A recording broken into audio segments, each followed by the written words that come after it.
atui kan chon ding mi hi zaitin da ha kha bible mizo bible mo bible kan du mi pau tablet le iPad a kan chia lai ti kha kan chon ding mi asi bible app hi tampi na in keima ni ka war big mi bible app chu keima to mi che selo nan ka war big mi bible app chu YouVersion ni an to mi bible app si a bible cha long te na thai mi bible cha po di a tha ngai bookmark te pol to kho si highlight a color te pol zong to kho de si chu cha chun YouVersion in zaitin da halkha bible na kan rel lai ti mi kha hi kan kan to ding mi asi apakhat nak bika na iPad na tablet a internet na nei how le amai sabika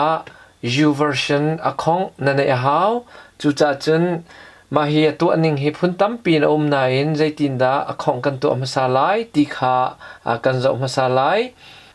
Safari mo Google Chrome na online hika ahin zaithlana trial lai ti se chen www.bible.com tin trial lai go na tu alai mahika hin YouVersion akhong kan tu masalai I hitina chuang lai atang te hin hika hin start now ti khi na du lan me lai chun akhong na nei che sila sign in na tu alai akhong na nei ri lo asia chun sign up anei ri lo mi cha sign up kan ti na du la start now ti zon to kho si le hika zon te hin na min na trial lai ka email hi mail.com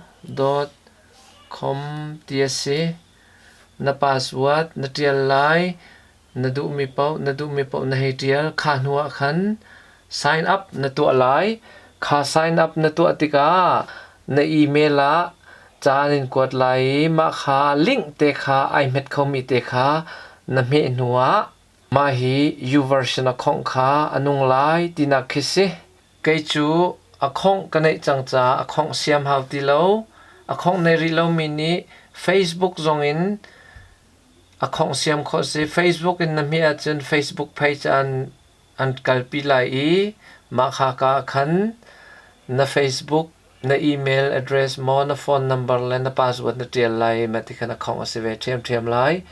mai sabika kan chim du mi chu YouVersion akhong na nei how ke cha kanai changcha a hi ka zon te hen sign in tua ka kal lai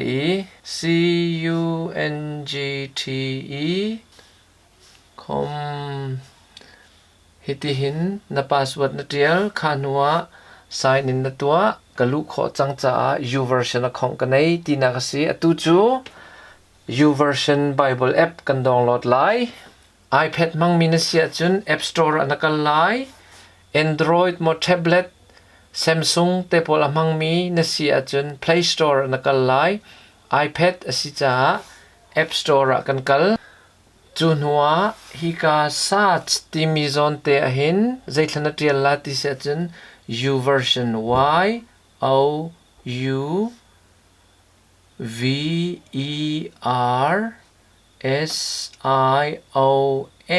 YouVersion YouVersion tinatiali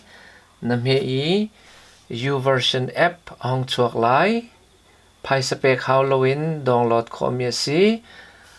ma hi te hi Bible Holy Bible timi te hi app kan download du mi chi si download nak te namhei lai I download thlu deng mang I download thlu chang khanwa zaidan na tu alai ti sia chun open namhei lai chun hua chun YouVersion a an kalpi lai hika zon a hin akhong na rak na ri lawa chun sign up hika zon na tu kho chun Facebook zong in na sign in kho thiam sina na khong kan rak siam chang cha akhong kan nei chang cha sign in a kan kal lai kan nei chang cha hika zon a hin email khong kan nei si khom ti kha khong kan siam mi khasi chun na password na tial lai chun hua sign in na tu lai Bible changi mahi King James version si halkha Bible zai tin da kan tu lai ti sika chun khi ka zon KJV IT nak zon ti ka Bible download nak thlen nak si KJV ti mi kan me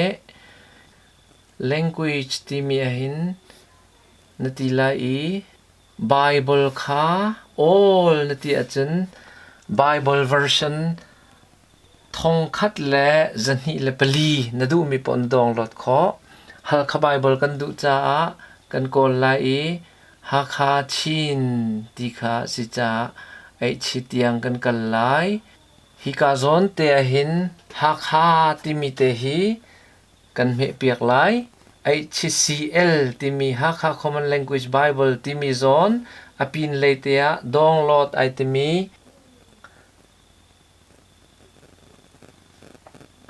mahi hi nun nak bia volei hi serar silana bia chu arakum chang zo handal khatnak Call Bible na download kan du hi ka zon te them kan kal language kan kali all thong khat le zani le pali chungan Call Bible kan thim lai Call Bible chu atang le chem no na ummi hi ka hin Myanmar bata IT mai te kan me lai BJB timi pina download kan ti khakhan ai download chang Call Bible khatikhan nadu le Falam Bible nadu le Mizo Bible nadu le Greek Bible nadu le Hebrew Bible Bible vial te atling di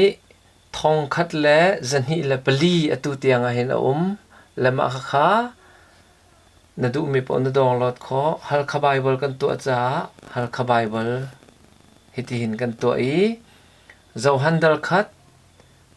nun nak bia ti khan Bible cha kharel kho si na download chang cha internet lo nak zo nam han kho di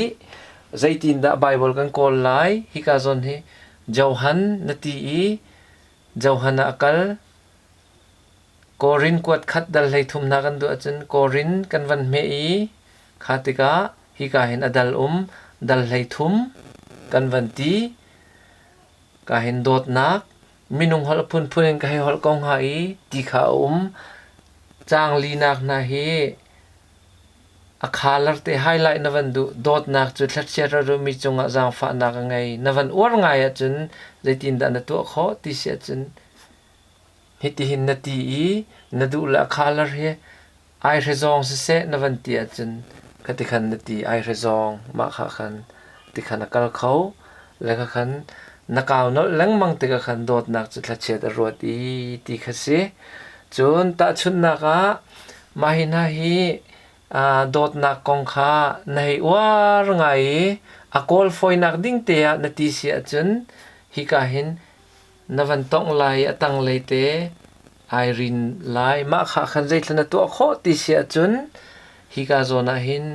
akol foi se na ti achun bookmark na ti atlang pi kha nai pe kho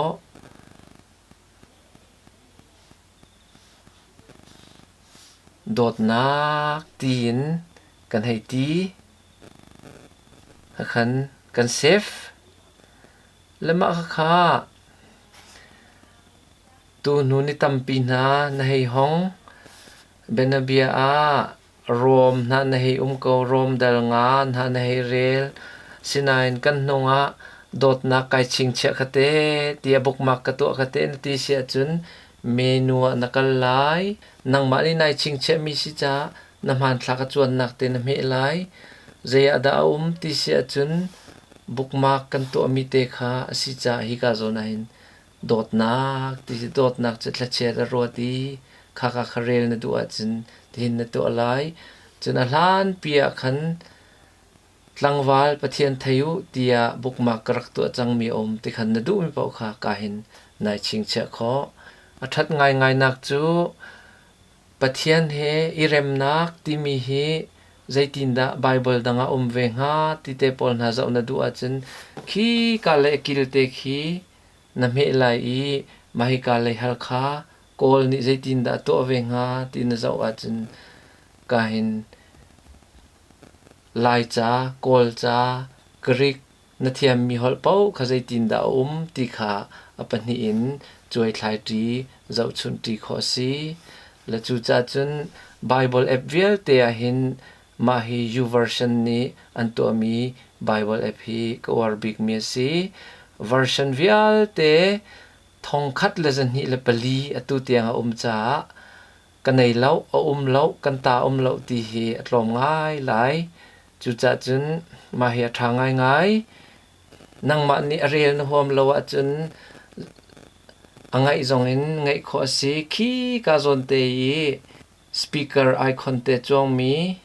nam he piak lai hi ka zon te hi nam he lai rom dal ngana atu chu zum nak thong in thiam chau ter kan si cha kan boy pa Jesu Christ thong in pathian he kan rem Jesu Christ ni chun kan zum nak thong in pathian vel ngai nak chunga chun akan lupi khati khan nai man lo pa chan zonga nang ma ni rel how lowin a rel mi kha ngai kho si YouVersion hi atha ngai na lok pi cheu lai da ti akarwa atang leite subscribe button te khawan met lo ka YouTube channel kha subscribe van to ve kho lok ai lo ngai nga